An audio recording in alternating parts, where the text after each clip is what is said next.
Bonjour à tous et bienvenue pour ce nouveau numéro de Parlons Placement. Vous en avez l'habitude, c'est une émission en direct qui dure une demi-heure et qui est séquencée en 3 parties. La première consacrée au marché financier, on va prendre des nouvelles des marchés par les temps qui sont pour le moins chahutés. Deuxième séquence, on s'intéressera à vos enfants. S'ils ont la chance de faire des études, eh ben, on vous proposera peut-être un moyen qui pourrait leur permettre de mieux vivre ces études d'un point de vue financier, mais également de réaliser des économies pour ce qui vous concerne. Et puis troisième partie, on va aller à la fois en Suisse et au Luxembourg. Vous verrez, c'est un petit clin d'œil à Baloise Vie Luxembourg.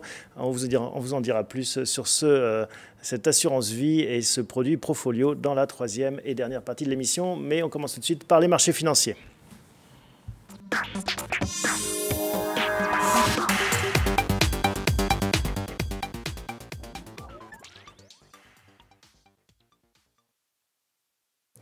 Parlons placement, on s'intéresse au marché financier dans cette première séquence. N'hésitez pas à nous poser toutes vos questions, car des questions, j'imagine que vous en avez. On a plein de sujets sur la table, la guerre commerciale entre les États-Unis et la Chine, le Brexit, l'Italie, les gilets jaunes. Tout cela a bien sûr des conséquences sur les marchés financiers. Bonjour Jonathan. Bonjour Thomas. On a, depuis la dernière émission, perdu 5% encore sur le CAC, 4750 points ce soir. Ça va s'arrêter bientôt ? On l'espère. Moins 10% depuis le début de l'année. Moins 10%. Mauvaise année boursière sur le CAC. Oui, effectivement. On peut considérer que l'année est presque finie sur les marchés. Il ne faut pas s'attendre à ce qu'il y ait un rallye boursier d'ici la fin de l'année. Et elle restera marquée par le rouge et un peu sur toutes les classes d'actifs, d'ailleurs, pas simplement sur le CAC 40, mais également sur l'obligataire, sur d'autres classes d'actifs. C'est une mauvaise année pour les marchés financiers. Avec beaucoup de contingences politiques, la géopolitique a eu son rôle. Oui, et c'est ça qui est marquant pour cette année, parce que c'est assez rare que les marchés financiers chutent alors qu'il y a de la croissance. Il y a 10 ans, on était en crise, on pouvait comprendre que le CAC 40 perde 40%. Là, il n'a pas perdu 40%, mais on est encore en croissance. Le monde est en croissance de plus de 3,5%, 3,7%, 3,9%. Alors, on va revenir sur les dossiers économiques après, mais sur la partie politique, déjà pour commencer, déjà ce bras de fer États-Unis-Chine.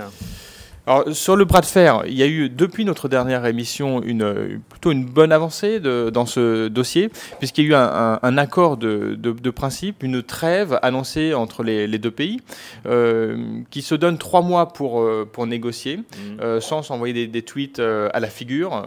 Vous voyez de qui je parle, je pense. C'est signé. Et pourtant, en fait, il a envoyé des tweets, mais cette fois colorés différemment. C'est dire en fait que le ton s'apaise énormément en fait sur ce dossier-là. Et souvent, on a vu cette stratégie de la part de Donald Trump, un côté très grande gueule, si vous me passez l'expression, pour commencer. Et puis après, finalement, on se tape dans le dos. On l'a vu avec le Canada, le Mexique. La Chine, ça pourrait ou la Corée aussi, la Corée du Nord, dans notre domaine, tout à fait.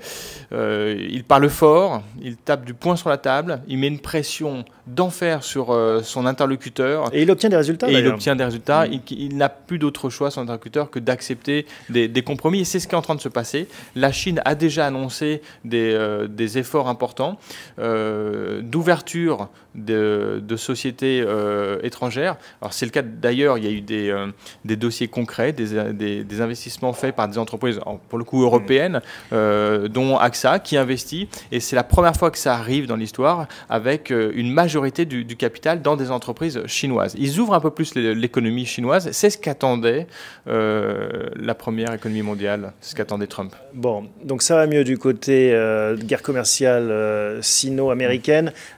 Ici en Europe, on a le Brexit, ça se rapproche à vitesse grand V, et ça ne s'améliore pas vraiment la situation de cette pauvre Theresa May. Non, c'est extrêmement difficile. Je pense que c'est le poste que personne n'envie, personne ne veut sa place, personne ne sait comment se dépatouiller de cette situation. Est-ce qu'il va y avoir un deal ? Est-ce qu'il y a une solution d'ailleurs ? Il n'y a peut-être pas de solution. Là, le choix en fait pour les Britanniques, c'est est-ce qu'il vaut mieux sortir de l'Europe sans deal ou sortir avec deal ? De toute façon, ils sortiront le 29 mars. Bon, c'est ce que dit Theresa May. Mon deal est peut-être imparfait, mais il est mieux que no deal, pas de deal. Voilà, c'est sûr que le deal ne leur convient pas parfaitement, mais le no deal est catastrophique sur le plan économique et même sur le plan politique, je pense. Alors certains, comme Tony Blair, appellent à revoter. Vous y croyez, ça, un nouveau référendum à quelques semaines de l'échéance? Non, j'y crois absolument pas. En fait, il reste trop peu de temps pour organiser un référendum d'ici le 29 mars. Et je ne vois pas comment on pourrait présenter un nouveau référendum sur un sujet qui a déjà été tranché il y a près de 2 ans. Bon, donc là, ça reste un dossier à surveiller, hein, qui peut créer encore des turbulences, surtout si on s'acheminait vers un no deal. Là, ça créerait des grosses tensions avec... sur les marchés n'aimeront pas ça. Déjà, je pense qu'ils l'ont en tête aujourd'hui. C'est un scénario qui se dessine. C'est pas encore pricé dans la livre? Non, probablement pas complètement. En fait, il y a toujours l'espoir que les hommes politiques, les femmes politiques se réveillent en Grande-Bretagne. C'est pas impossible qu'au dernier moment, ils se disent qu'il vaut mieux qu'on signe un mauvais accord. On verra comment ça va évoluer, mais ça, c'est vraiment le dossier à surveiller. L'Italie. L'Italie s'avance dans le bon sens. On en parle un petit peu moins, finalement, du coup, depuis les Quand on Gilets n'en parle jaunes. pas, c'est que ça va bien. C'est vrai. Ça va mieux, en fait, ils sont pas loin d'un accord, ils étaient sur le plan de signer un accord. La Commission européenne leur demande un petit effort supplémentaire, mais ils sont vraiment pas loin. Ils ont fait de gros efforts, ils ont présenté un déficit de 2%. On est un petit peu plus en France, hein, je vous rappelle. On va être au-dessus de 3%. On va être près de 3,2% depuis les annonces depuis, c'est Macron. presque les bons élèves de la classe, non? Ou est-ce qu'il y a encore des lunettes différentes selon qu'on regarde en deçà ou au-delà des Alpes? Non. Alors, du côté italien, effectivement, ils l'ont très mauvaise, hein, le fait qu'on présente, nous, un budget dégradé. Mais si on est plus rationnel, il y a 2 raisons qui expliquent que la France puisse avoir un déficit supérieur. D'abord, nous, on a une dette qui est bien inférieure à celle de l'Italie. 100%. On est à 100 contre 120. 130. Ouais, 130. C'est quand même pas pareil. Et puis, ensuite, nous, dans les 3,2%, il y a un élément qui est ponctuel, qui est la transformation du CICE en baisse des marges, c'est à peu près 0,9%. Donc 3,2 moins 0,9, on aura un déficit structurel qui serait plus proche de 2,3%. Donc on n'est pas très loin du budget présenté par les Italiens. Bon, cet épisode Gilets jaunes, ça aura des stigmates sur les marchés, sur l'économie? Alors ça en a eu un petit peu, effectivement, puisque on a bien vu qu'il y a un impact sur la croissance, sur l'économie réelle. Ça, tout le monde peut le constater de manière qualitative. On va voir ce que la Banque de France va sortir comme chiffre, mais si on regarde précisément, il semblerait que la croissance sur le mois de décembre serait négative. Sur le seul mois de décembre, peut-être que globalement, comme elle présente une croissance sur un trimestre entier, peut-être qu'elle sera quand même positive. On parle de plus 0,2, mais c'est quand même très marqué. 2019, sur le premier trimestre 2019 ou pas? Ou c'est perdu? Alors, c'est pas sûr que la consommation soit reportée. Hein. Les achats de Noël, on les fera pas le 15 février. Sauf si on fête le Noël russe. Tout à fait. Jusqu'au 7 janvier, je crois. Mais il y a un impact positif, en fait, dans cette crise pour l'économie française. C'est qu'on était dans une situation déjà où le pouvoir d'achat était en hausse pour 2019. Il était attendu en hausse. Et là, il va encore plus progresser. Il va être sur un niveau qui va être quand même assez confortable. On parle, sur le plan macroéconomique, d'une hausse du pouvoir d'achat de plus de 2% maintenant, de 2,5%. Donc il pourrait y avoir un effet positif gilet jaune. Il y aura un effet positif des gilets jaunes. On peut pour ça les remercier parce que ça va booster la croissance, en tout cas sur 2019. Et effectivement, la question de savoir est-ce que ça va se prolonger au-delà, ça c'est moins sûr. Ouais. Parce que si on revient au dossier économique, on sent quand même des signes de ralentissement un petit peu partout, hein, qui se manifestent de plus en plus. Oui, et c'est bien ça d'ailleurs qui explique que malgré les événements politiques positifs, la bourse, elle, continue à broyer du noir. C'est que l'économie a montré de réels signes de ralentissement. Alors, on n'est pas en récession, ni en Europe, ni dans le reste du monde, mais il y a 2 zones en fait qui inquiètent pour l'instant les marchés. C'est l'Europe et la Chine. Dans les 2 cas, il y a eu des chiffres qui n'étaient pas très bien orientés et qui montraient qu'il y avait un ralentissement un peu plus fort que prévu. Alors justement, une remarque qui nous parvient, l'INSEE qui annonce une croissance pour le 4e trimestre de sans doute 0,2% contre 0,4% initialement prévu, donc coupé en 2. Hein. Oui, l'impact est clairement significatif. Hein. Sur un mois de mobilisation, un mois de mouvement, il y a un impact de 0,2 de croissance, peut-être un petit peu plus. C'est matériel, oui. Bon. Donc, votre scénario, c'est la fin du cycle, c'est normal, on va avoir une économie qui va ralentir et des marchés qui vont continuer finalement à s'inquiéter? Non, je ne perçois pas la fin du cycle, bien que le cycle soit long, que ce soit aux États-Unis ou en Europe. Je pense que c'est lié aux événements qu'on a connus cette année. La guerre commerciale a fait des dégâts, alors plus en Europe, en Chine qu'aux États-Unis. S'il y avait un accord majeur, un accord important, cela pourrait redonner de la confiance aux entreprises et leur donner de nouveau le goût d'investir. Et c'est bien ça qui fait défaut. Quand on regarde par exemple la production industrielle, elle baisse un petit peu, mais dans les enquêtes, c'est surtout les perspectives qui baissent. Le moral des entrepreneurs, des entreprises qui baissent et qui plombent la croissance. Quand ils n'ont pas le moral, ils n'investissent plus. Bien sûr. Et donc ça plombe la croissance. Il faut qu'il y ait un choc de confiance qui pourrait arriver pas un accord, mais à condition qu'il soit significatif, qu'il soit vraiment majeur pour l'économie mondiale, pour le commerce international. Donc 2019, vous êtes plutôt optimiste, vous voyez un rebond des marchés financiers? Oui, parce que je pense qu'on touche un point bas sur la croissance. Si il y a effectivement un accord... Là, on parle de croissance mondiale? On parle de croissance mondiale, et donc en particulier en Europe et en Chine. Les États-Unis vont ralentir un petit peu, mais c'est normal. Si la croissance s'avère un petit peu meilleure que prévu, ce que je crois, les marchés repartiront parce que leurs inquiétudes vont s'estomper. Merci Jonathan pour toutes ces explications. On se retrouve en janvier pour voir comment tout cela évolue. Et on enchaîne tout de suite par notre séquence Bon Plan Placement.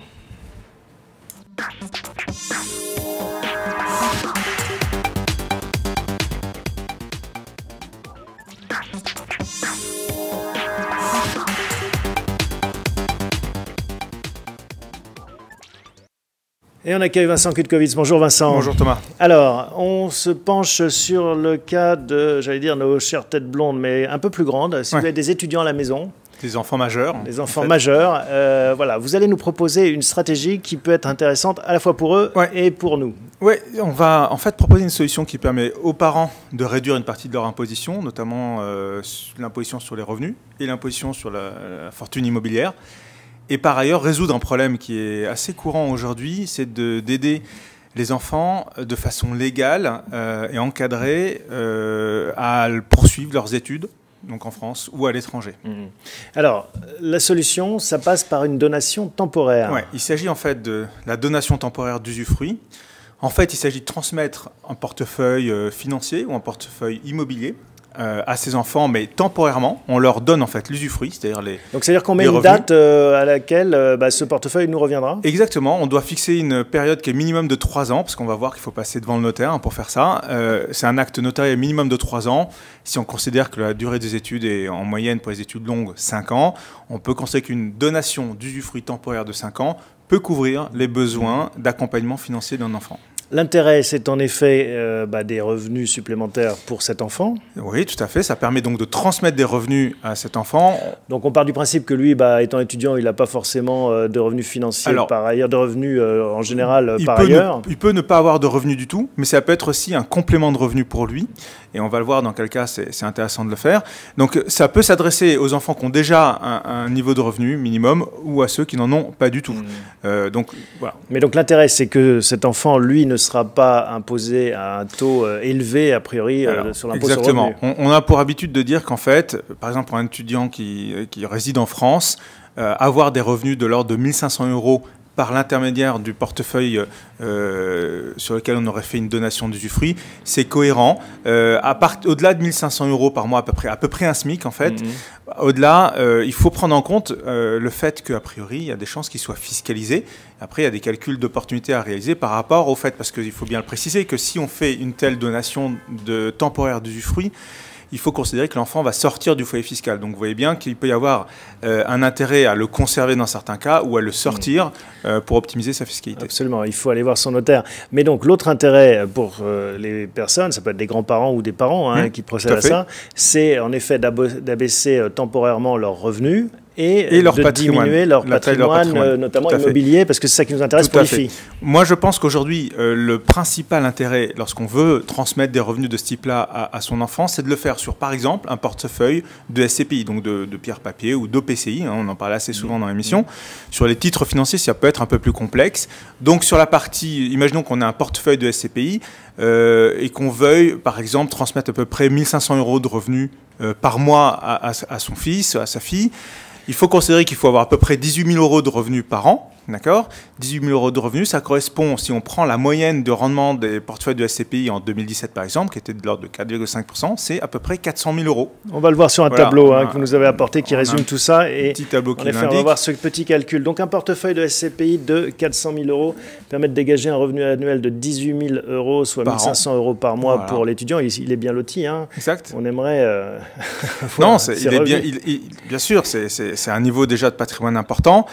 Et alors, ça a des conséquences sur les droits de donation. Exactement. Donc il faut nous rappeler... prendre en compte cet élément-là. Donc en fait, on fait une donation. Donc on va devant son notaire, on fait une donation, un acte notarié pour un minimum de 3 ans. Je parlais tout à l'heure de l'idée de partir sur 50, qui était une bonne moyenne, qu'on peut reconduire d'ailleurs. Donc en fait, il y a un calcul qui se fait. On a la norme, c'est d'utiliser, de considérer qu'on a en fait une tranche de 23% de son patrimoine. En fait, on applique au patrimoine qui est transmis 23% pour des tranches de 10 ans. Donc par exemple, si on transmet son patrimoine pour 5 ans, pour aider cet enfant pendant une durée de 5 ans, on va appliquer 2,3% par an sur 5 ans, ça fait à peu près 11,5%. 11,5% qu'on applique à l'enveloppe du patrimoine qui est transmis. Donc si on est dans l'exemple de 400 000 € de SCPI ça transmis, fait 46 000 €. Or, on sait qu'on a la possibilité de faire des donations pour ces enfants de 100 000 € par parent et par enfant tous les 15 ans. Donc en fait, on va entamer ce crédit de donation de 46 000 €. Mais ça ne coûte rien. Ça ne coûte rien. Enfin, sur ce volet-là. Voilà, ça ne coûte rien. Et en tout cas, ce qu'il faut avoir en tête, c'est que si jamais, au bout de la période de 5 ans, ou de la période de 10 ans, si on part sur une période de 10 ans, le stock d'abattement qui a été entamé ne revient pas à 100 000 €. Hein. On a utilisé définitivement sa possibilité d'abattement de 100 000 €. Donc on a utilisé 46 000 € sur les 100 000 €. D'accord. Donc bon, ça, il faut l'avoir en tête. Bon, il faut l'avoir en tête. Et vous l'avez rappelé, il faut passer devant le notaire. Donc il pourra sans doute vous guider sur ces questions et ces calculs. L'impact des parents. On va revoir le graphique parce qu'il y a un impact en effet pour les parents et pour l'étudiant. Donc réduction de l'assiette de l'IFI logiquement de 400 000 € pendant ces 5 ans. Donc imaginons qu'on soit à 1 500 000 € de patrimoine immobilier. En passant, en faisant une donation temporaire d'usufruit, on part tombe sous le radar de l'IFI et on sort de l'IFI pendant la durée de la donation temporaire. L'IR, réduction de l'impôt sur le revenu. On dégage une partie de son patrimoine qui permettait de rémunérer l'épargnant jusqu'à présent. Là, il n'y a plus de revenus. Les 18 000 € de revenus sortent du patrimoine des enfants. Ils sont transmis d'une certaine manière au patrimoine, en tout cas au foyer fiscal de l'enfant. Donc lui, il sera peut-être fiscalisé dessus, on l'a évoqué. Les parents, en tout cas, ne sont plus imposés sur ces revenus-là.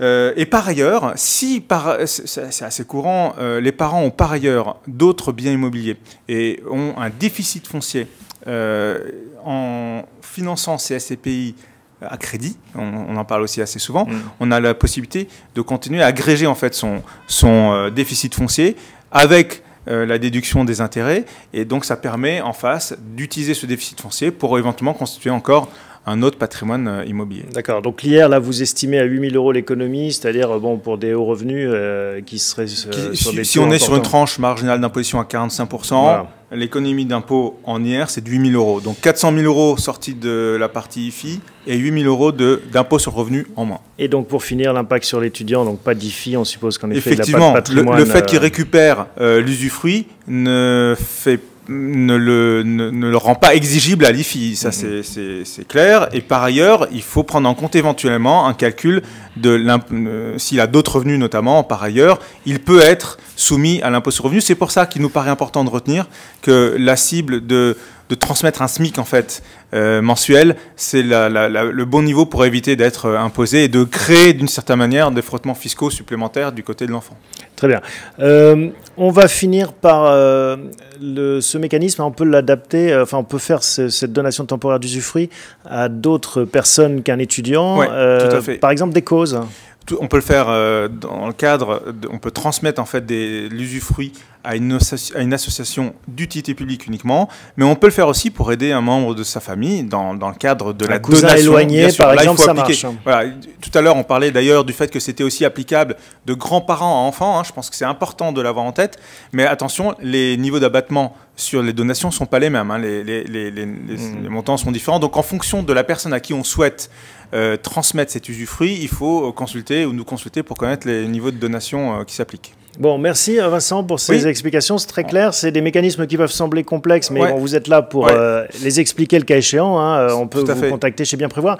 Et c'est vrai que c'est des astuces auxquelles on ne pense pas, mais qui sont finalement assez juteuses, hein, si on voit le montant des économies. Je pense que ça peut avoir un impact extrêmement important. Je rappelle juste le fait que si on veut encore procéder à une telle opération avant le 31 décembre, on a intérêt à le faire parce que c'est au 1er janvier que la photo est prise sur votre patrimoine, notamment au niveau de la déclaration d'IFI qui sera faite en juin, mais c'est la photo au 1er janvier qui compte. Donc, en passant devant le notaire avant le 31 décembre, c'est encore faisable. Bon, sinon, ce sera pour l'année prochaine.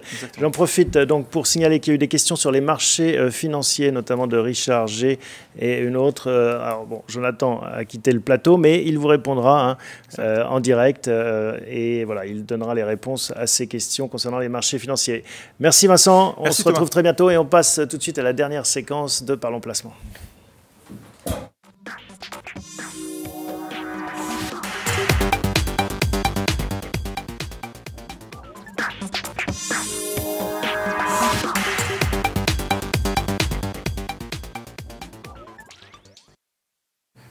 On a le plaisir de recevoir sur le plateau de Parlons Placement Nicolas Palmitessa. Bonjour Nicolas. Bonjour Thomas. Vous êtes le responsable pour la France de Baloise Vie Luxembourg, une compagnie luxembourgeoise mais qui dépend d'une société d'assurance suisse qui s'appelle Baloise Assurance. Je vous laisse nous présenter Baloise Assurance peut-être pour commencer cette Baloise, effectivement, comme son nom l'indique, une compagnie d'assurance de Bâle, suisse. Plus de 150 ans d'existence par rapport à sa création.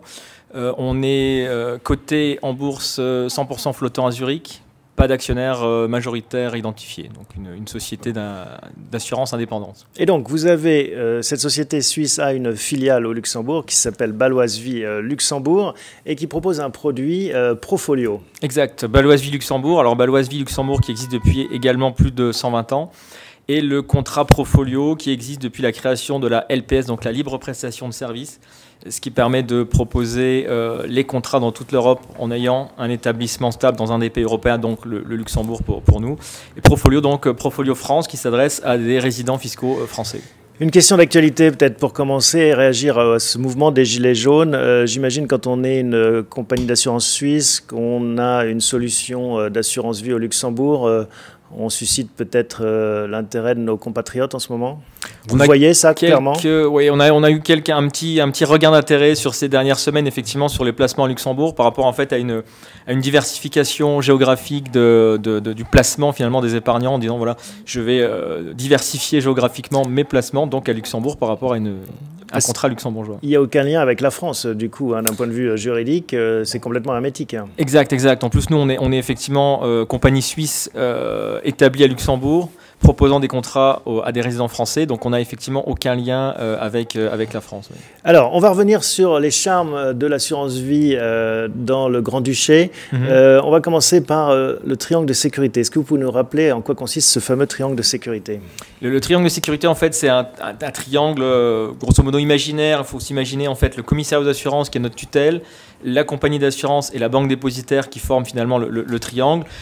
Triangle de sécurité, pour en dire deux mots rapidement, c'est en fait le système de ségrégation des actifs au niveau des comptes, c'est-à-dire que l'épargne placée au niveau des contrats d'assurance vie luxembourgeois est hors bilan des compagnies, placée sur des comptes bancaires distincts en fait. Bon, pour le dire de façon encore plus abrupte, si une compagnie d'assurance française fait faillite, votre contrat disparaît. Si c'est le cas, si votre compagnie, ce qu'on ne vous souhaite pas, luxembourgeoise fait faillite, les actifs qui sont logés dans ce contrat d'assurance vie me reviennent. Exact. En fait, par rapport au triangle de sécurité, à la ségrégation des actifs, les actifs étant ségrégés du bilan de la compagnie, si la compagnie tombe en liquidation, les actifs, les avoirs placés des souscripteurs ne rentrent pas dans le bilan, donc ne rentrent pas dans la liquidation, effectivement. Et il y a aussi la notion de super privilège. Le super privilège, c'est ce qui vient au-dessus de ce triangle de sécurité, c'est en fait ce qui donne un super privilège, comme son nom l'indique, aux souscripteurs, et ils arrivent au niveau des créanciers à un niveau bien plus élevé que les compagnies françaises, en fait. À partir de combien c'est intéressant intéressant d'aller frapper à votre porte? Quel montant? J'imagine que ce n'est pas pour 3 000 € qu'on va franchir la frontière. On a eu effectivement sur ces dernières années, sur ces 10 dernières années, il y a 10 ans en fait, le contrat luxembourgeois était vraiment plus ou moins attribué à des grandes fortunes. Et c'est vrai que le montant moyen d'un contrat est en diminution. On doit avoir plus ou moins un contrat moyen en ce moment sur 2017-2018 entre 500 000 et 1 million d'euros, avec un seuil d'accès à 100 000 € en fait. Donc dès 100 000 €, c'est vrai que le contrat luxembourgeois commence à être intéressant. Sous les 100 000 €, c'est moins intéressant par rapport effectivement au schéma de construction du contrat en fait. Parce qu'il y a des frais importants? Pas forcément, mais en fait, sous les 100 000 €, enfin, quand vous êtes entre 100 000 et 250 000 €, vous êtes sur des fonds externes, ce qu'on appelle multi-support, comme vous les connaissez en France, avec une sélection de fonds d'une liste d'à peu près 400-500 fonds, avec une sélection d'actifs, donc de fonds. Et quand on est au-dessus des 250 000 €, on va être sur des fonds internes dédiés, où là, on va vraiment pouvoir accéder à la puissance du contrat luxembourgeois, c'est-à-dire qu'on va choisir une banque dépositaire. On a un certain nombre de banques dépositaires agréées et en même temps on y adjoignant là-dessus un gestionnaire d'actifs avec une politique de gestion. Donc là on a vraiment le triangle de sécurité qui se matérialise par une banque dépositaire, une compagnie d'assurance et un gestionnaire, et chacun fait son propre métier en fait. Et ce gestionnaire va faire le stock picking, choisir par exemple les actions ou les actifs qui vont entrer dans ce contrat. Exactement, en titre vif. Et pas uniquement des fonds. Pas uniquement des fonds. Alors justement, il faut peut-être s'arrêter un instant sur ce sous-jacent parce que vous ne proposez que des unités de compte. Il n'y a pas de fonds euro en fait. Exact, oui, le fonds euro étant une invention purement française, c'est surtout les compagnies franco-françaises à Luxembourg qui proposent du fonds euro. Étant suisse, le fonds euro n'existe pas, en tout cas chez nous. Donc on n'a que effectivement une offre en unité de compte, ce qui n'empêche d'aller finalement chercher un profil un peu prudent.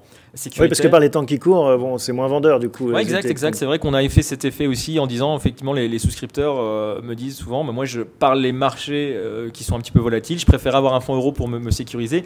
Mais le revers de la médaille, c'est qu'effectivement, est-ce qu'on se sécurise vraiment en étant sur un fonds euro par rapport, on l'entendait tout à l'heure, avec l'Italie, la dette, etc.